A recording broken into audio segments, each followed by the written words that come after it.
It was the kind of night that seemed to swallow sound. The moon hung low, a pale coin behind a shroud of clouds, casting only the faintest silver over the restless Pacific. Below, the sea churned with secrets, and above, the engines of C-47 Skitrans droned like distant thunder, carrying with them the hopes, fears, and destinies of 2,000 men.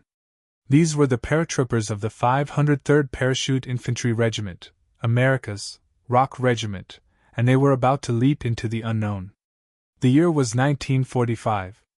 The world was on fire, and the Pacific theater was a crucible of brutality and endurance. The Japanese Empire, though battered, still held fast to its island fortresses. Among these, Corregidor, the Rock, stood as both a symbol and a strategic linchpin. Its tunnels and gun emplacements had once been the last redoubt of American and Filipino resistance, and now, it was a dagger pointed at the heart of the Philippines. For the men of the 503rd, the mission was clear: retake Corregidor, whatever the cost. But clarity did not bring comfort. In the hours before the drop, the regiment's chaplains moved quietly among the men, offering prayers, last rites, and the kind of solace that only those who have seen war can give. Letters were written in haste, dog tags checked and rechecked, weapons cleaned with trembling hands. Some men joked, their laughter brittle and forced. Others sat in silence, staring into the darkness, each lost in his own thoughts. The 503rd was no ordinary unit. Formed in 1942, it had been forged in the fires of New Guinea and Nomfur, earning a reputation for tenacity and courage. But Corregidor was different. The intelligence was patchy, the terrain unforgiving, and the enemy, dug in, desperate, and determined to fight to the last man. The plan called for a daylight jump onto a tiny, windswept plateau known as Topside, a target so small that a single miscalculation could scatter the regiment into the sea. As the planes neared the drop zone, the tension was electric. The men checked their gear one last time, feeling the weight of their parachutes, the cold steel of their rifles, the photographs of loved ones tucked into breast pockets. The red light blinked on. Hearts pounded. The green light flashed. And then, one by one, the men of the 503rd hurled themselves into the night, into history, and into the jaws of fate. The wind hit like a slap, tearing at uniforms and equipment as the paratroopers tumbled from the bellies of their planes. Below, Corregidor loomed, a scarred, battered island bristling with anti-aircraft fire. The Japanese defenders, alerted by the drone of engines, unleashed a storm of bullets and shrapnel. Tracers stitched the sky, and the air was alive with the crack and whine of gunfire. For the men in the air, time seemed to slow. The ground rushed up, impossibly fast, and the plateau of Topside, barely 500 yards across, looked smaller than a football field. Some men landed hard, rolling over rocks and debris, their parachutes snagging on twisted metal and shattered trees. Others were less fortunate, blown off course by sudden gusts, their chutes collapsing as they plunged into ravines or the unforgiving sea. Chaos reigned. The carefully laid plans dissolved in the first moments of the drop. Units were scattered, radios lost or smashed, and the enemy was everywhere. Japanese machine guns raked the landing zones, cutting down men before they could even unclip their harnesses. Mortar shells exploded among the scattered paratroopers, sending shards of steel and earth into the air. Yet, amid the confusion, the training and discipline of the 503rd asserted itself. Small groups formed, leaders emerged, and the regiment began to fight its way toward its objectives. The men moved with a grim determination, crawling from crater to crater, returning fire with M1 Garens, Thompsons, and Bars. It was the kind of night that seemed to swallow sound. The moon hung low, a pale coin behind a shroud of clouds, casting only the faintest silver over the restless Pacific. Below, the sea churned with secrets, and above, the engines of C-47 Skitrans droned like distant thunder, carrying with them the hopes, fears, and destinies of 2,000 men. These were the paratroopers of the 503rd Parachute Infantry Regiment, America's Rock Regiment, and they were about to leap into the unknown. The year was 1945. The world was on fire, and the Pacific theater was a crucible of brutality and endurance. The Japanese Empire, though battered, still held fast to its island fortresses. Among these, Corregidor, the Rock, stood as both a symbol and a strategic linchpin. Its tunnels and gun emplacements had once been the last redoubt of American and Filipino resistance, and now, it was a dagger pointed at the heart of the Philippines. For the men of the 503rd, the mission was clear: retake Corregidor, whatever the cost. But clarity did not bring comfort. In the hours before the drop, the regiment's chaplains moved quietly among the men, offering prayers, last rites, and the kind of solace that only those who have seen war can give. Letters were written in haste, dog tags checked and rechecked, weapons cleaned with trembling hands. Some men joked, their laughter brittle and forced. Others sat in silence, staring into the darkness, each lost in his own thoughts. The 503rd was no ordinary unit. Formed in 1942, it had been forged in the fires of New Guinea and Nomphur, earning a reputation for tenacity and courage. But Corregidor was different. The intelligence was patchy, the terrain unforgiving, and the enemy, dug in, desperate, and determined to fight to the last man. The plan called for a daylight jump onto a tiny, windswept plateau known as Topside, a target so small that a single miscalculation could scatter the regiment into the sea. The Japanese, masters of tunnel warfare, emerged like ghosts, striking at isolated positions before melting back into the shadows.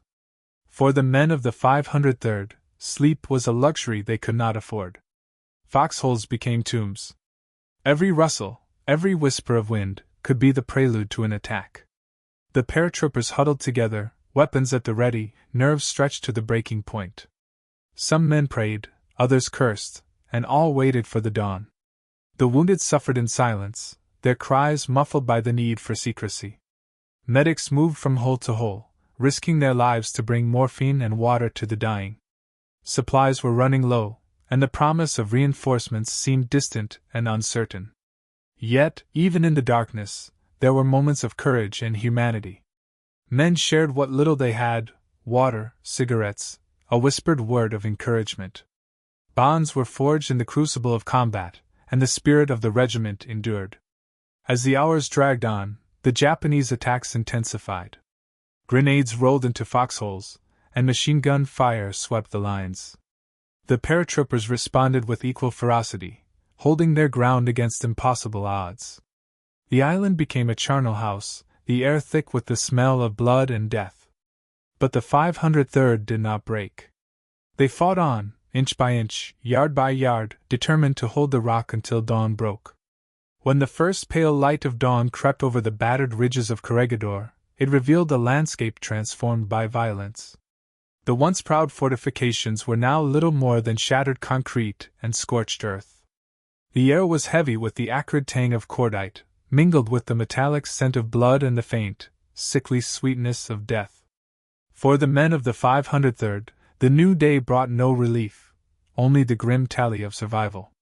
As the sun rose, the paratroopers took stock of their situation. The regiment, which had leapt from the sky as a single, cohesive force, was now scattered and battered. Of the 2,000 men who had jumped, hundreds were missing, wounded, or dead. The survivors were exhausted, their uniforms torn and stained, their faces hollow with fatigue. Yet in their eyes burned a fierce determination, a refusal to yield, no matter the cost. The Japanese defenders, too, had suffered grievously. Their counterattacks had been repulsed with heavy losses, and their once formidable positions were now little more than death traps. But they were not beaten. From the depths of their tunnels, they continued to resist, launching sporadic attacks and sniping at the paratroopers from hidden vantage points. The battle for Corregidor was far from over. The 503rd, reinforced by elements of the 34th Infantry Regiment, began the grim task of clearing the island, bunker by bunker, tunnel by tunnel.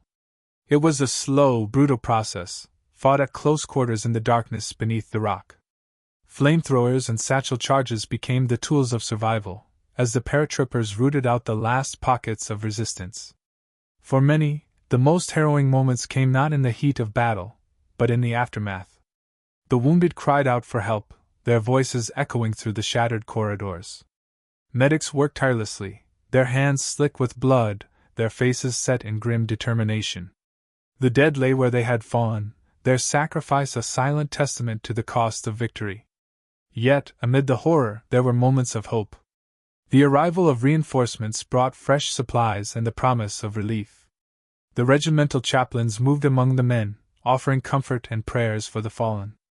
And as the days passed, the paratroopers began to reclaim the island, inch by inch, until at last the stars and stripes flew once more over Corregidor. The cost had been staggering. Of the original 2,000 men of the 503rd, nearly a third were casualties. Even as the guns fell silent and the smoke cleared, one question lingered: what had happened to the missing men of the 503rd? In the chaos of battle, hundreds had vanished, some killed, others wounded and captured, a few simply lost in the labyrinthine tunnels of Corregidor. For the families back home, the wait for news was agonizing. Telegrams arrived with the dreaded words, "Missing in action." Mothers and fathers clung to hope, searching for any scrap of information. Some men were eventually accounted for, their bodies recovered from the rubble or the sea. Others remained missing, their fate a mystery that would haunt their loved ones for years to come. In the decades that followed, efforts were made to recover the remains of the missing. Teams of historians, archaeologists, and veterans returned to Corregidor, searching the tunnels and ravines for clues. Some were successful, bringing closure to families who had waited a lifetime for answers. Others found only silence, the island keeping its secrets. Yet, even in absence, the missing men of the 503rd were not forgotten. Their names are inscribed on memorials, their stories told and retold by those who remember. They are part of the legacy of the regiment, a reminder of the cost of war, and of the debt owed to those who never came home. The story of the 503rd Parachute Infantry Regiment is more than a tale of battle. It is a story of courage in the face of overwhelming odds, of sacrifice and brotherhood, of loss and redemption. It is a story that echoes through the generations, inspiring all who hear it. For the men who fought on Corregidor, the dawn that broke over the island was more than the end of a battle. It was a symbol of hope, of survival, and of the enduring power of the human spirit. Their victory was not just a military triumph, but a testament to the values that define us: courage, honor, and the willingness to stand together in the face of adversity. Today, the rock stands as a silent witness to their sacrifice. The tunnels and bunkers are empty now, the guns silent. But the memory of the 503rd endures, a beacon of light in the darkness, a reminder that even in the darkest night, dawn will come. Their story is our story, a story of what it means to fight, to endure, and to overcome. It is a story that will never be forgotten, as long as there are those who remember, and those who are willing to tell it. Truly understand what happened to the 2,000 men of the 503rd, we must step back and examine the technical and tactical challenges that defined their mission. The airborne assault on Corregidor was, by any measure, one of the most audacious and dangerous operations of the Pacific War. The very idea of dropping paratroopers onto a tiny, heavily fortified island, surrounded by cliffs and sea, bordered on madness. Yet, it was precisely this boldness that gave the operation its razor-thin chance of success. The planning began months in advance. Intelligence officers pored over aerial photographs, trying to estimate the strength and disposition of the Japanese garrison. Engineers calculated the wind speeds, the size of the drop zones, and the likely drift of parachutes.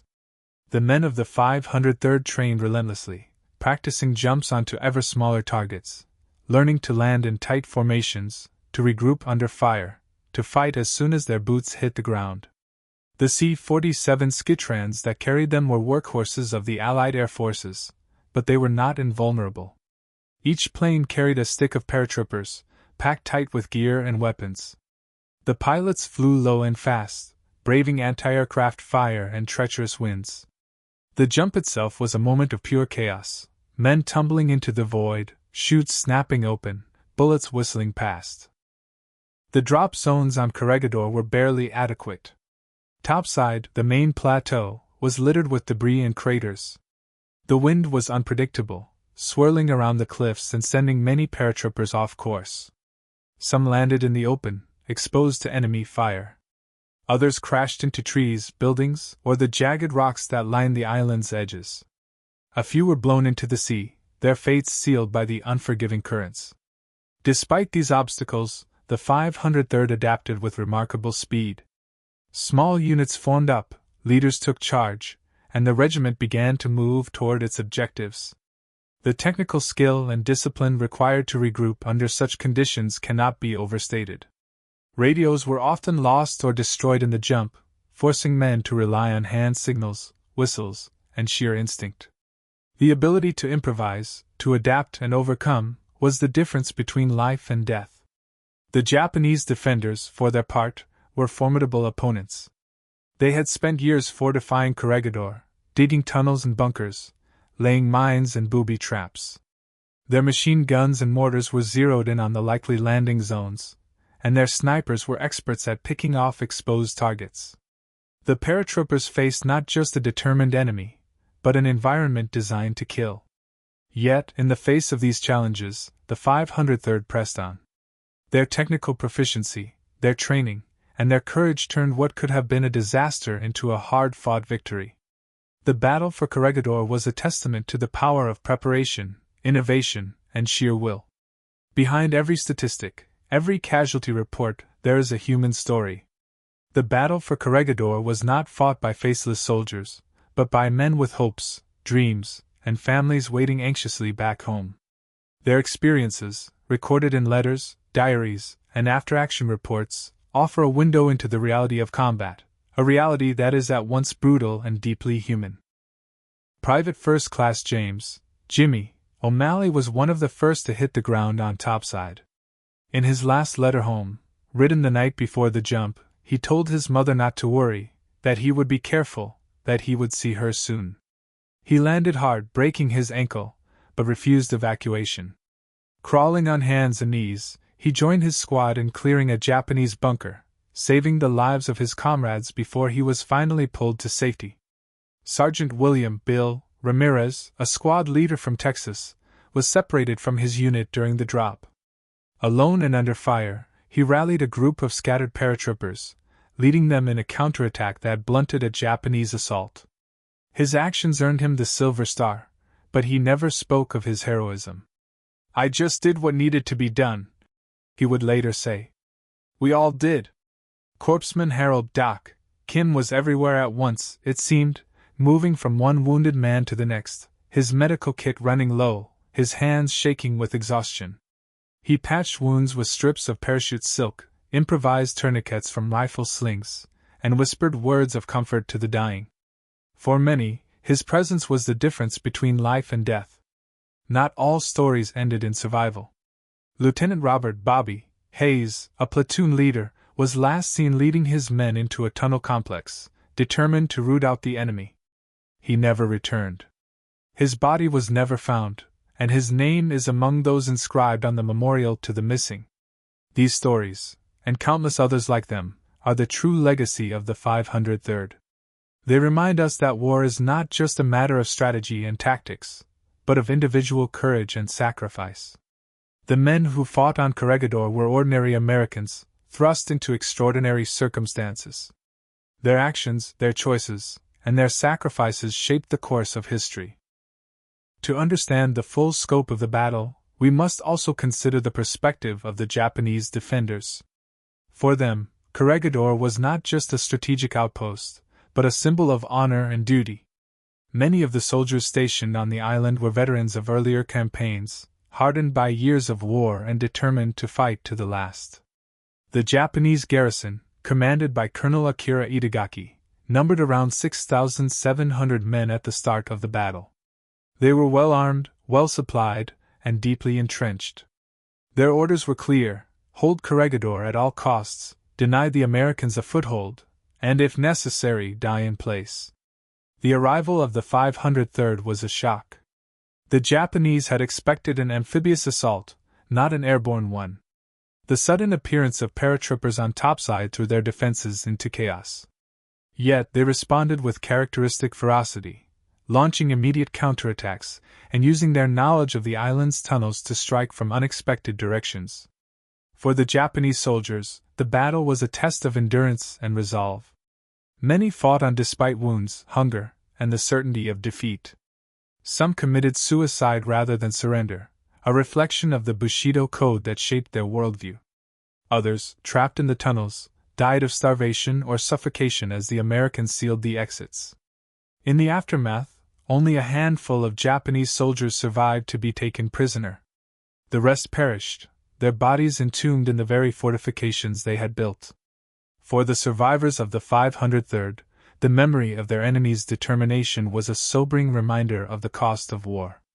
The battle for Corregidor was not just a clash of armies, but a meeting of cultures, values, and wills. It was a tragedy for both sides, a testament to the horrors of total war. Above ground, the battle for Corregidor was a maelstrom of gunfire, explosions, and desperate charges.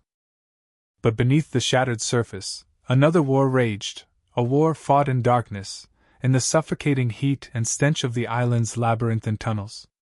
For both the 503rd and the Japanese defenders, these tunnels were both sanctuary and tomb.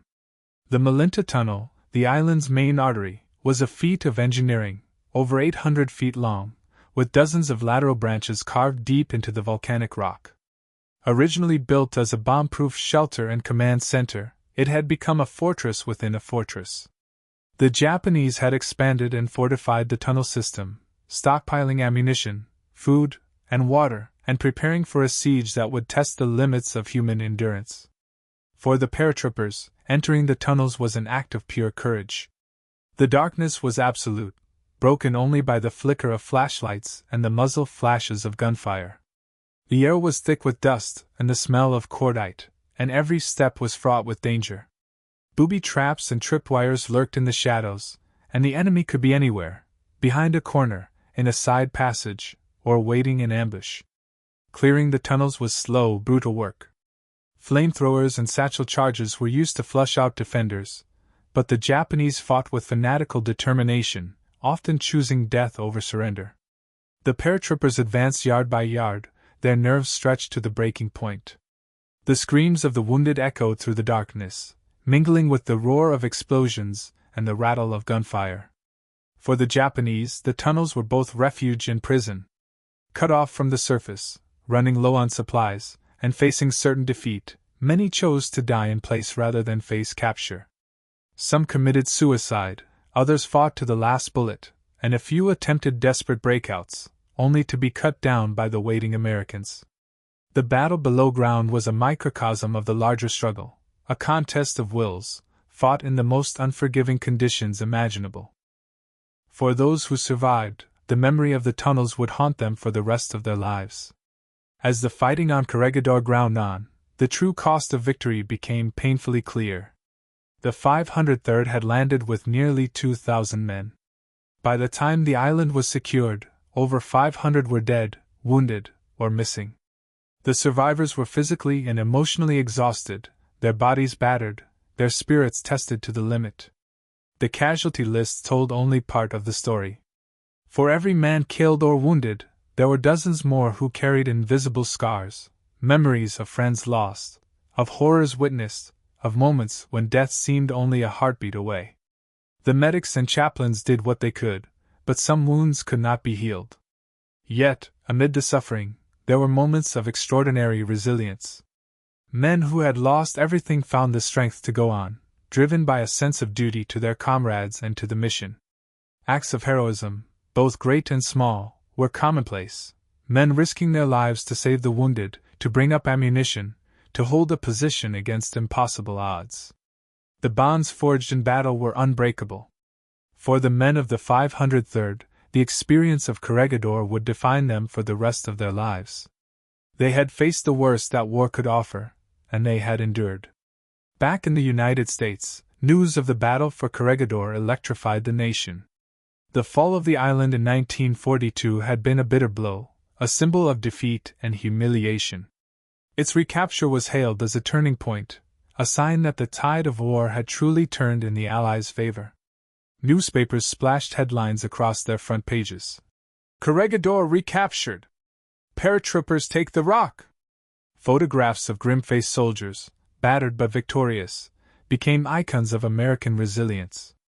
Radio broadcasts carried the news to every corner of the country, and families waited anxiously for word of their loved ones. The government seized on the victory as a propaganda coup. President Roosevelt praised the courage of the 503rd, calling their actions a shining example of American valor. War bond drives featured images of the battle, and Hollywood studios rushed to produce films and newsreels celebrating the triumph. But for the families of the missing, the victory was bittersweet. Telegrams arrived with the dreaded words, "We regret to inform you." For every celebration, there was a home left in mourning, a family left to wonder what had become of their son, brother, or husband. The story of the 503rd became part of the national consciousness, a symbol of sacrifice, of the price of freedom, and of the enduring power of hope. In the aftermath of the battle, the task of accounting for the missing began. Graves registration teams combed the island, searching for bodies amid the rubble and debris. The work was grim and often dangerous. Unexploded ordnance and booby traps were everywhere, and the tropical heat made identification difficult. Some of the missing were found in the tunnels, their bodies entombed alongside those of the enemy. Others were never recovered, their fate a mystery that would haunt their families for decades.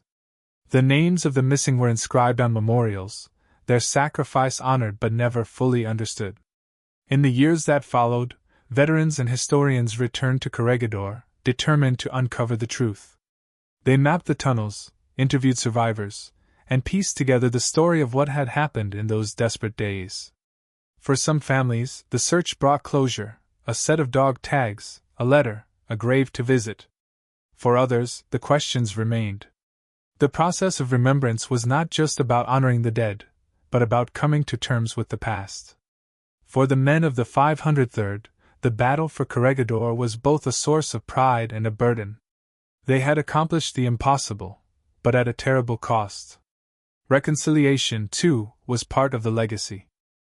In later years, American and Japanese veterans met on the island, sharing stories and memories, seeking to understand the men they had once called enemies. The rock, once a place of death and destruction, became a symbol of peace and reconciliation, a reminder that even the deepest wounds can heal. For the men who survived Corregidor, the battle did not end with the silencing of the guns. The psychological scars ran deep, often surfacing in the quiet moments long after the war was over. Nightmares haunted their sleep, sudden noises brought back memories of explosions and gunfire, and the faces of lost friends appeared in the darkness. Combat fatigue, what we now call post-traumatic stress disorder, was little understood in 1945. Many veterans of the 503rd returned home to a world that could not comprehend what they had endured. Some found solace in the company of fellow veterans, gathering at reunions to share stories and remember the fallen. Others struggled in silence, their pain invisible to those around them. Letters and diaries from the time revealed the depth of their suffering. "I see it all again, every night," wrote one paratrooper. "The tunnels, the screams, the smell of burning. I try to forget, but it's always there." Another wrote, "We did what we had to do, but I left a part of myself on that island." Yet, even in the face of such trauma, many found ways to heal. Some channeled their experiences into service, becoming teachers, doctors, or community leaders. Others found peace in the simple joys of family and friendship. The bonds formed in battle endured, providing a lifeline for those who struggled to adjust to civilian life. The psychological toll of Corregidor was a hidden cost of victory, one that would shape the lives of the 503rd survivors for decades to come. Their resilience in the face of such adversity is a testament to the strength of the human spirit. The assault on Corregidor was a watershed moment in the history of airborne warfare. The challenges faced by the 503rd, tiny drop zones, fierce resistance, and the need for rapid adaptation, forced military planners to rethink the tactics and technology of airborne operations. After-action reports from the battle were studied in detail by Allied commanders. The importance of accurate intelligence, the need for improved communication equipment, and the value of close air support were all lessons learned at great cost. The experience of the 503rd influenced the planning of future operations, from the airborne assaults in Europe to the development of new tactics for the wars of the future. The men of the 503rd became legends within the airborne community. Their courage and adaptability set a standard for generations of paratroopers to come. The regiment's insignia, a winged rock, became a symbol of their unique place in military history. The legacy of Corregidor lives on in the training and doctrine of modern airborne forces. The lessons learned on that battered island continue to shape the way soldiers prepare for the challenges of combat, ensuring that the sacrifices of the 503rd were not in vain. While the men of the 503rd fought and died on Corregidor, their families waited anxiously for news. Wives, mothers, fathers, and children clung to hope, scanning the newspapers for any mention of the regiment, praying for the safe return of their loved ones. For many, the wait was agonizing. Weeks passed with no word, and rumors spread like wildfire. Some received the dreaded telegrams, their worst fears confirmed. Others waited for months, even years, before learning the fate of their sons and husbands. The families of the missing faced a unique torment. With no body to bury, no grave to visit, they were left in limbo, caught between hope and despair. Some never gave up, writing letters to the War Department, searching for answers, refusing to believe that their loved ones were truly gone. In the years after the war, the families of the 503rd formed their own communities, bound together by shared loss and remembrance. They attended memorial services, visited the island, and kept the memory of the missing alive. Their resilience and determination are a testament to the enduring power of love and hope. Today, Corregidor is a place of quiet beauty and solemn remembrance. The scars of battle remain, crumbling bunkers, rusting guns, and the shattered remains of the Malinta tunnel, but nature has begun to reclaim the island. Trees and vines grow where once there was only devastation, and the cries of birds have replaced the roar of battle.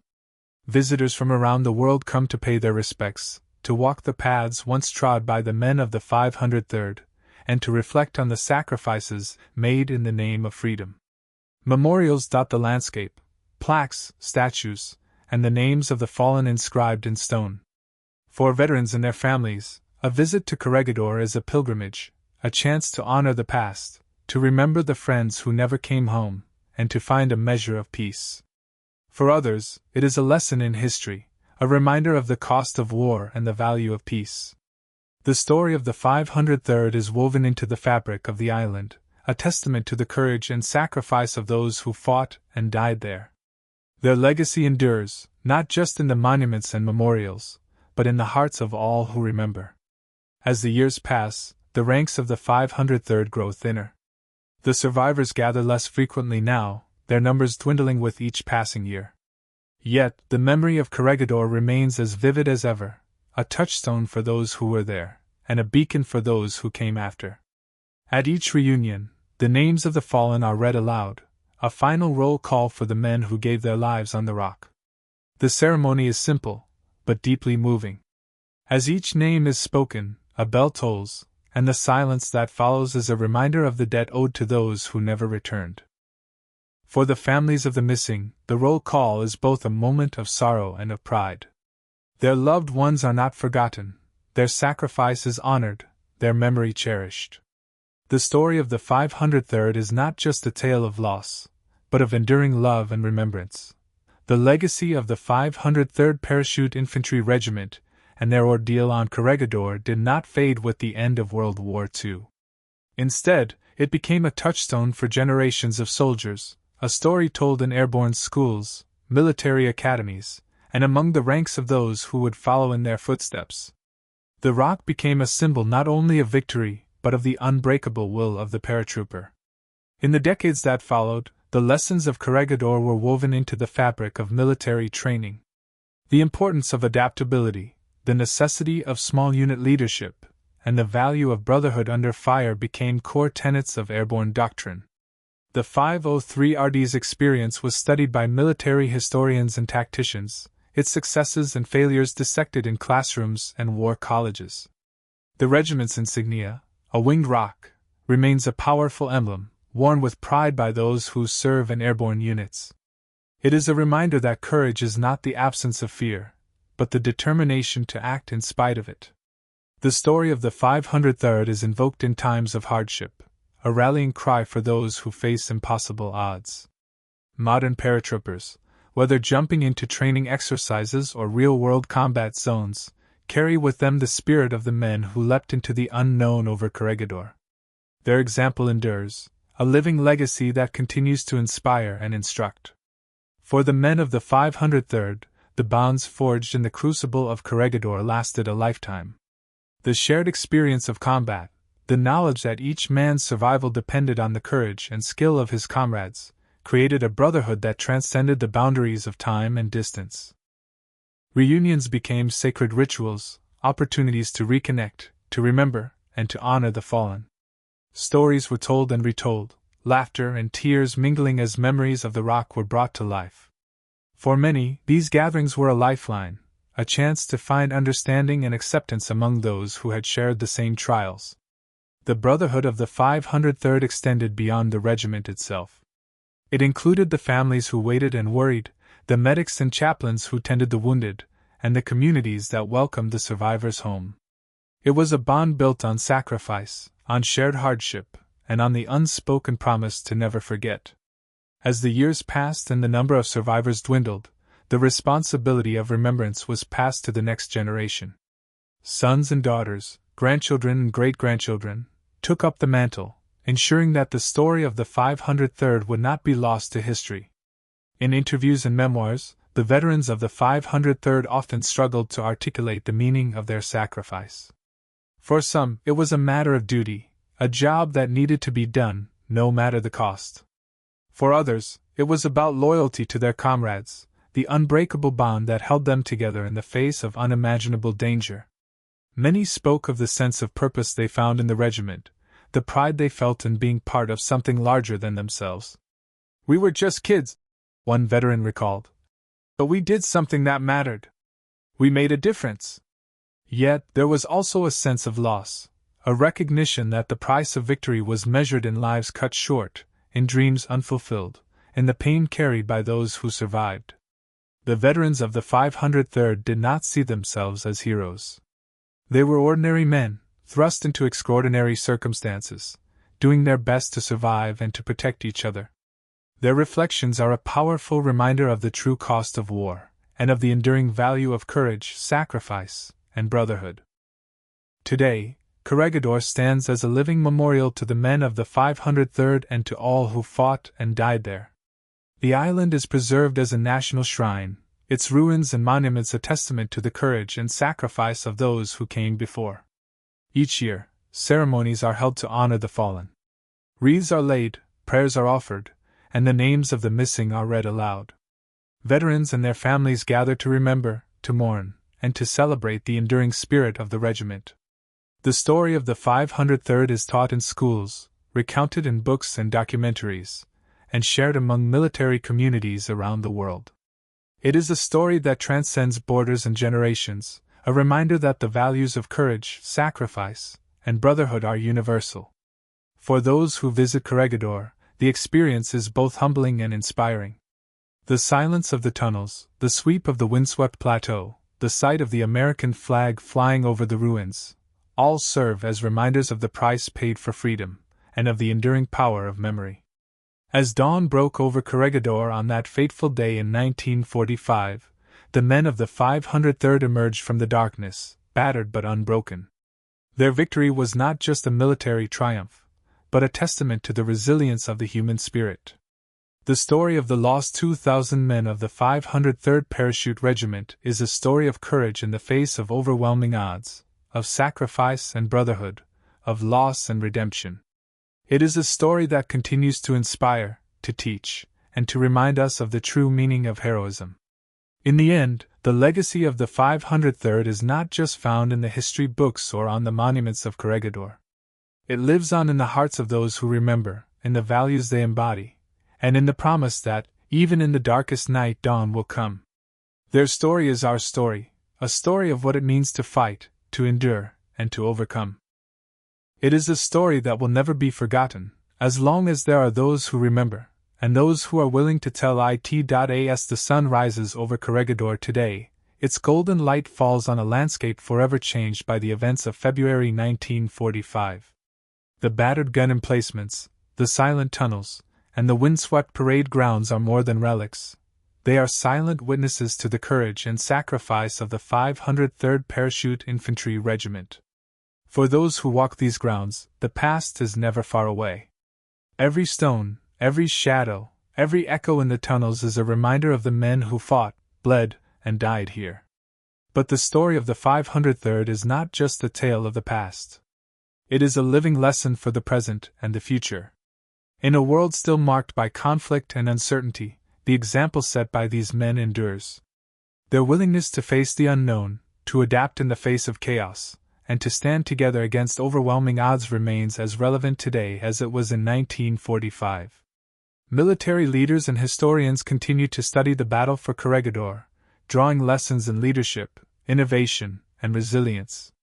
The technical challenges faced by the 503rd, navigating treacherous drop zones, improvising under fire, and overcoming the limitations of their equipment, are echoed in the challenges faced by modern soldiers. The importance of preparation, adaptability, and trust in one's comrades are lessons that transcend time and technology. For veterans and active duty soldiers alike, the story of the 503rd is a source of inspiration and guidance. It is a reminder that, no matter how daunting the challenge, victory is possible when men and women stand together, united by a common purpose and an unbreakable bond. The legacy of the 503rd Parachute Infantry Regiment is not confined to the pages of history books or the stones of memorials. It lives on in the stories passed down from father to son, from mother to daughter, in the quiet moments of remembrance, and the proud display of medals and photographs. It lives on in the reunions of veterans, in the tears shed at gravesides, and in the laughter shared over old memories. For the families of the 503rd, the story is deeply personal. It is the story of a loved one who never came home, of a father who rarely spoke of the war, of a grandfather whose courage shaped the lives of those who followed. It is a story of pride and pain, of loss and hope, of a legacy that endures through the generations. Schools and communities across the United States continue to honor the men of the 503rd, teaching their story to new generations. Students walk the halls of history, learning not just about battles and dates, but about the values that define a nation: courage, sacrifice, and the willingness to stand for what is right. Corregidor today is a place of pilgrimage, not just for Americans, but for people from around the world. Veterans and their families return to the island to pay their respects, to walk the ground where history was made, and to find a measure of peace. Tourists and students come to learn, to reflect, and to honor the memory of those who fought and died here. The island's memorials, simple, dignified, and powerful, stand as a testament to the enduring spirit of the 503rd. The names of the fallen are etched in stone, their sacrifice remembered by all who visit. The silence of the tunnels, the sweep of the wind across the parade ground, the rustle of leaves in the jungle, all speak to the memory of the men who once called this place home, if only for a brief and terrible moment. For those who visit, Corregidor is more than a battlefield. It is a place of reflection, of healing, and of hope. It is a reminder that, even in the darkest of times, the human spirit can endure and triumph. Despite decades of research, exploration, and remembrance, some questions about the fate of the 2,000 men of the 503rd remain unanswered. The chaos of battle, the destruction wrought by war, and the passage of time have obscured many details. Some men were lost to the sea, their bodies never recovered. Others vanished in the labyrinth of tunnels, their final moments known only to themselves and their comrades. For the families of the missing, the search for answers continues. Historians, archaeologists, and volunteers return to Corregidor year after year, hoping to uncover new evidence, to bring closure to those who still wait. Each discovery, a set of dog tags, a fragment of equipment, a name scratched into a wall, brings the past a little closer, and honors the memory of those who remain unaccounted for. The mystery of the missing is a reminder that the cost of war is not just measured in battles won or lost, but in the lives forever changed, in the questions that linger, and in the hope that, one day, all will be known. As we look back on the story of the 503rd Parachute Infantry Regiment and their battle for Corregidor, we are reminded of the enduring power of courage, sacrifice, and brotherhood. The men who leapt into the unknown on that fateful day in 1945 did so not for glory or recognition, but for each other, for their country, and for the hope of a better world. Their story is one of darkness and light, of loss and redemption, of a dawn that broke over a battered island and a battered regiment, bringing with it the promise of a new day. It is a story that belongs to all of us, a story of what it means to be human, to face the impossible, and to emerge, against all odds, into the light. The rock stands silent now, but the echoes of the 503RD's courage will never fade. As long as there are those who remember, as long as there are those who tell their story, the dawn will always break over Corregidor.